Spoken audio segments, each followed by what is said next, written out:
Imagine being stranded on a rock in the middle of the ocean. You reach down to help a girl struggling in the water, but as your fingers lock, her hand turns cold. She transforms into a mermaid, and you realize you've made a terrible mistake. You are violently dragged off the rock and pulled deep into the crushing darkness of the ocean. Paralyzed and unable to breathe, you are forced to watch as a massive shadow rises from the abyss. You can't even scream as you are fed alive to a giant whale, swallowed whole right before you jolt awake in a cold sweat. For a young disciple named Irva, this terrifying sequence plays out night after night. He has endured this exact same nightmare since he was a child. Exhausted and seeking answers, Irva finally confesses his recurring dream to his master, an enlightened tribal leader named Baba. Irva fully expects Baba to brush it off as a meaningless childish fantasy. Instead, the old master pauses. He looks Irva in the eye and tells him the mermaid is very real. It is a deadly trap, but she doesn't live in the ocean. She hides right here in the waking world, waiting quietly inside ordinary people. To understand what Baba means, we have to decode the allegory. The mermaid represents human attachment. Whenever you connect emotionally with another person, a glowing tether snaps into place between your souls. This tether acts like an infectious disease. The other person's bad karma uses that connection as a toxic pipeline, flowing directly into your soul.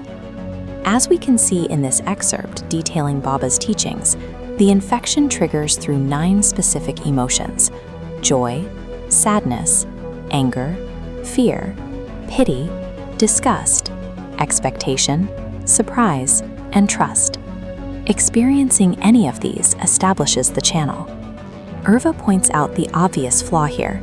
If he simply feels pity for a creature in pain, does that really mean his soul is doomed to absorb its bad karma? It seems illogical that a virtuous feeling could be a spiritual hazard. Baba's answer is absolute. The universe does not distinguish between love, pity, or anger. Any emotional engagement with the physical world creates that link. By simply caring about something, your soul becomes fatally vulnerable to drowning in someone else's spiritual toxicity. This theory is immediately put to the test.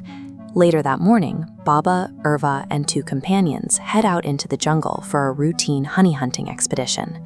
The air is calm, and the group feels entirely safe. Then they catch a putrid smell. Detouring off the main path, they find a dog dumped near a bush, clinging to life and completely covered in a swarm of maggots. Baba walks up to the animal. Seeing its horrific condition, he is struck by an overwhelming wave of pity for its suffering, mixed with intense disgust at the rotting wounds. He reacts naturally, completely forgetting the strict philosophical rule he had just laid out to his student. In that exact second, the trap closes. The first mermaid sinks her claws in. By allowing himself to feel pity and disgust, Baba unknowingly opens a wide channel, and the dying animal's bad karma floods directly into the master.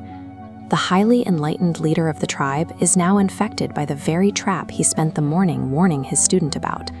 It shows how utterly powerless intellectual knowledge is when confronted with visceral human emotion.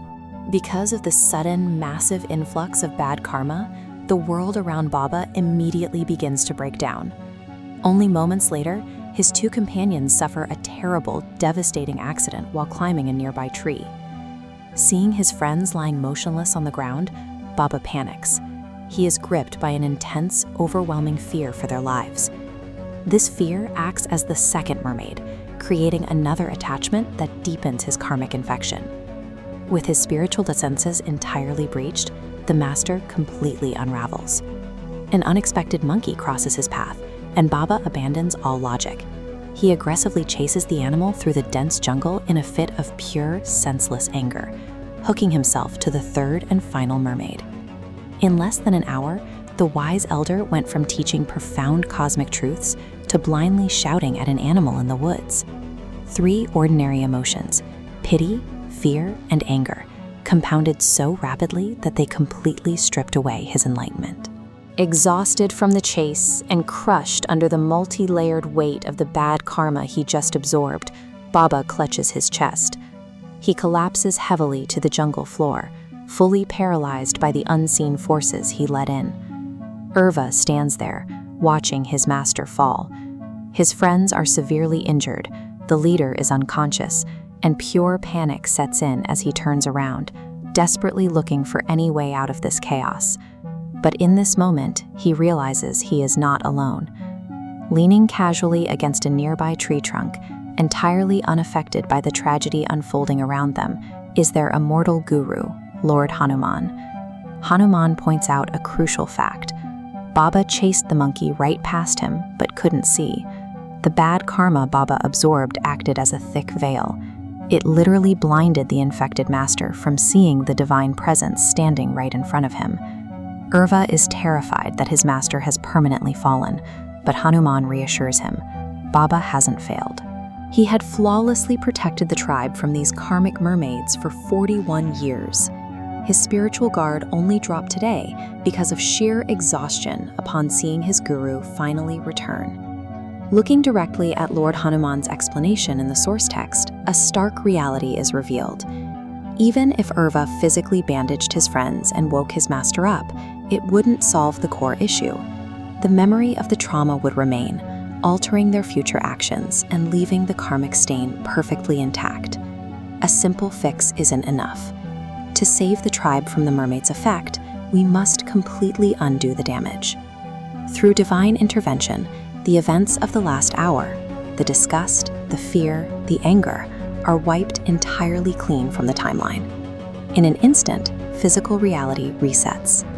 Baba wakes up, yawning as if rising from a pleasant nap. Above him, his two companions call down from the treetops, safely collecting honey, completely unharmed and unaware that anything ever went wrong. We are forced to engage with the physical world, but we don't have to be consumed by it. True survival means acting out our daily roles with total emotional detachment. Play your part in the grand story, but rely on divine grace to wash away the stains that the world inevitably leaves behind.